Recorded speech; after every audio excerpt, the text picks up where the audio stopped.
As causas da depressão espiritual. Olá, gente querida, que a graça, a paz, o amor e as doces misericórdias do nosso Senhor estejam sobre vocês, sobre nós no dia de hoje. Eu espero que vocês estejam bem. Querido, quero aqui ressaltar a importância de você ler a Bíblia diariamente e constantemente. E para isso, você pode frequentar os nossos estudos bíblicos que acontecem durante a semana ali em Lagoinha Castelo. Você pode acessar as plataformas digitais da nossa igreja, canal do YouTube, o Spotify, os sites e verificar os horários que ocorrem essas reuniões, bem como a nossa escola dominical também, para que você aprenda mais e mais do Senhor e cresça e esteja em comunhão conosco. Você também pode adquirir a Bíblia 365, porque nela você vai ter os trechos diários de leitura bíblica todos os dias ali, já definidos para que ao longo de 365 dias, ou seja, até o final do ano, você tenha lido a Bíblia toda. E é uma experiência incrível que você não pode deixar de ter neste ano de 2023. E hoje nós vamos aqui ler o Salmo de número 42, que diz o seguinte, vou ler o Salmo todo com você. Como a corça anseia por águas correntes, a minha alma anseia por ti, ó Deus. A minha alma tem sede de Deus, do Deus vivo. Quando poderei entrar para apresentar-me a Deus? Minhas lágrimas têm sido meu alimento de dia e de noite, pois me perguntam o tempo todo: onde está o seu Deus?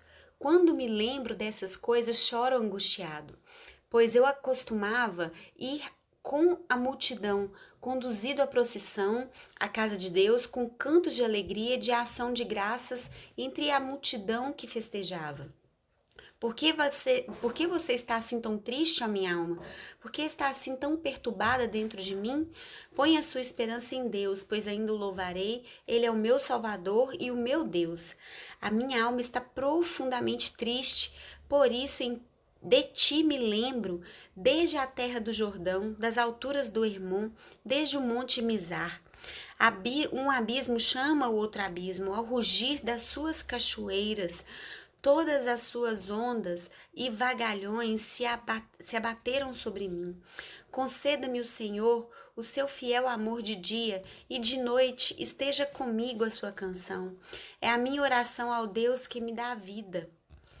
Direi a Deus, minha rocha, por que te esqueceste de mim? Por que devo sair vagueando e pranteando, oprimido pelo inimigo? Até os meus ossos sofrem agonia mortal quando os meus adversários zombam de mim, perguntando-me o tempo todo: onde está o seu Deus? Por que está assim tão triste, ó minha alma? Por que está assim tão perturbada dentro de mim? Põe a sua esperança em Deus, pois ainda o louvarei. Ele é o meu Salvador, Ele é o meu Deus. O tema deste salmo é a depressão espiritual, as suas causas e a sua cura. A alma do salmista está triste e perturbada dentro dele. Essa é uma experiência que não é de modo algum rara, mesmo entre os que temem a Deus. Biografias cristãs fornecem muitos exemplos sobre isso. Além disso, é quase certo que nosso próprio Senhor estava fazendo alusão a esses versículos quando clamou em João 12:27. Agora meu coração está perturbado e também a minha alma está profundamente triste, lá em Marcos 14, no versículo 34. Sobretudo, o que é emocionante neste salmo é que o próprio salmista não aceita a sua condição. Antes, por 3 vezes, em palavras que formam um refrão, ele se questiona sobre o seu desânimo e chama a si mesmo a confiar em Deus. Lá nos versículos 6 e 7 e 14 e 15, nós vemos isso. Assim, o salmo contém 3 estrofes. Cada uma começa com a dor do salmista, na qual ele se dirige a Deus ou aos seus leitores, e termina com um refrão no qual ele se dirige a si próprio. Desculpa. A princípio, o autor do Salmo não se descreve como alguém abatido, mas como alguém com sede. Ele tem sede de Deus como a corça tem sede de água quando perseguida por caçadores ou afligida pela grande seca. Em C.S. Lewis, o salmista, nessa expressão de C.S. Lewis, o salmista tem um grande apetite por Deus. Isso é natural e correto. É ou deveria ser a experiência de todo cristão. Embora de fato Deus sacie o sedento e satisfaça plenamente o faminto, nossa fome e sede de Deus são saciadas apenas por se manifestarem mais uma vez com mais força. Nesse caso, no entanto, a sede do salmista é agravada por dois fatores que ele menciona de imediato. Primeiro, ele expressa sua sede espiritual na forma de uma pergunta, quando ele diz no versículo 2: quando poderei entrar para apresentar-me a Deus? Era isso que os israelitas tinham que fazer 3 vezes ao ano, visitar Jerusalém nas principais festas, e era óbvio que o salmista não poderia fazer isso. Segundo segundo o que ele diz, né, a sua dieta diária eram de lágrimas, porque os homens o provocavam constantemente. Onde está Deus? Ele pergunta no versículo 3. Essas eram, então, as causas da depressão de sua alma, a ausência de Deus para confortá-lo e a presença de homens para zombarem dele. Cada estrofe volta a esse tema duplo.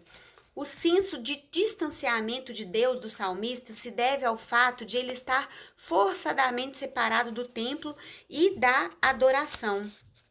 Ele escreve do norte da Palestina.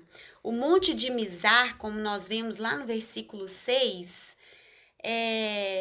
o Monte de Mizar, né, não é identificado, mas é claro que se trata de um monte na cordilheira do Hermon. Esse monte distante, desse monte distante, o salmista pensa, no entanto, no Santo Monte de Deus e deseja estar lá novamente. Com bastante melancolia, ele se lembra da pura alegria de adorar lá no passado. Uma vez que este salmo é intitulado um poema, talvez uma instrução dos coraitas, a sugestão de que o autor possa ter sido um dos coraitas, descendentes de Corá, que era bisneto de Levi, que eram guardas das portas, vigias e músicos do templo. E também tem autores que afirmam que este salmo não eram dos coraitas, mas de Davi. Então, os filhos de Corá são instruídos a tornarem este salmo tão deleituoso um de seus especiais. Eles foram poupados quando seu pai e toda a sua companhia e todos os filhos de seus associados foram engolidos vivos em seu pecado. Nós vemos essa história lá em Números 27, no versículo 11. Foram os poupados através da graça soberana, preservados, nem sabemos o porquê, pelo favor distinto de Deus. Pode-se conjecturar que depois de sua eleição admirável e misericórdia, eles se encheram tanto de gratidão que aderiram à música sacra a fim de que suas vidas poupadas pudessem ser consagradas à glória de Deus. Em todo caso, nós que fomos já salvos de descer ao abismo do inferno, por mero prazer da graça do Senhor, podemos também cantar este salmo de fato, todos os cantos que mostram os louvores do nosso Deus e os suspiros dos nossos corações por Ele. Embora Davi não seja mencionado como sendo o autor direto deste salmo, este salmo também vem de sua pena. É tão davídico que cheira a ele, leva os sinais do seu estilo e experiência em cada letra. É claro que o salmista escreve aqui sobre louvar ao Senhor e com sua voz e com a sua harpa, mas ele não poderia fazer isso naquele momento porque ele estava no exílio. Em vez de ouvir a música no templo, ele é ensurdecido pelo trovão das cachoeiras e das torrentes de água das montanhas, ecoando pelo vale, uma vez que os abismos chamavam outros abismos. Estas torrentes de água parecem simbolizar suas calamidades. Ele a chama de ondas e vagalhões de Deus que se abateram sobre ele. O salmista desejava participar mais uma vez da adoração no templo, dia e noite. Assim, na terceira estrofe, ele ora para que Deus envie sua luz e sua verdade, as quais, como guias do deserto, irão levá-lo com segurança de volta ao Santo Monte, à habitação e ao altar de Deus, para que lá, mais uma vez, o salmista possa encontrar e adorar a Deus da sua plena alegria. Esses sentimentos não devem obrigatoriamente significar que o salmista supunha que o templo fosse o único ponto de encontro da alma com Deus. Não. O que ele desejava com ardor era uma renovação daquela comunhão especial com Deus que ele experimentava na adoração pública, nas grandes festas sagradas. A segunda causa da depressão do salmista era a zombaria dos pagãos, que perguntavam incrédulos onde está o seu Deus. Isso acontecia em parte porque eles eram idólatras, serviam a ídolos que podiam ver, tocar, enquanto Deus vivo é invisível, e em parte porque Deus lhe parecia tanto inativo quanto invisível, não defendendo imediatamente seu povo quando este foi oprimido pelos seus inimigos. O salmista se sentia esquecido. Nós vemos isso no versículo 9. Seu espírito estava tão sensível que a dor era aguda das provações dos zombadores, que parecia uma ferida mortal em seu corpo.